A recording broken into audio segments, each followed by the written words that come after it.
বলিউডের অন্যতম আলোচিত ফ্র্যাঞ্চাইজি রাগিনী এমএমএস, যার দ্বিতীয় কিস্তিতে অভিনেত্রী সানি লিওন ছিলেন প্রধান আকর্ষণ।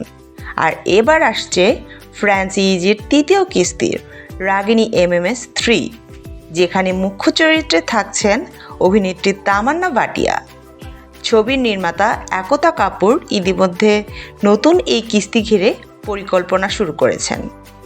এর আগে 2011 সালে মুক্তি পায় সিরিজের প্রথম ছবি, আর 2019 সালে সানি লিওনকে নিয়ে তৈরি হয় রাগিনী এমএমএস রিটার্নস।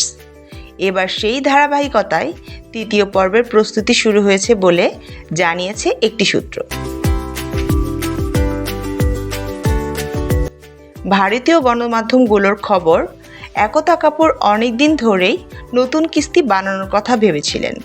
অবশেষে উপযুক্ত গল্প পেয়েছেন এবং চলতি বছরের শেষের দিকেই শুটিং শুরু করার পরিকল্পনা রয়েছে।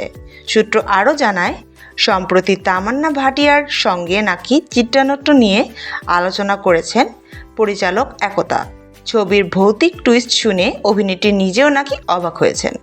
চমক হিসেবে ছবিতে এবারও থাকবে জমজমাট গান, যা দর্শকের মধ্যে সাড়া ফেলবে বলে আশা করা হচ্ছে।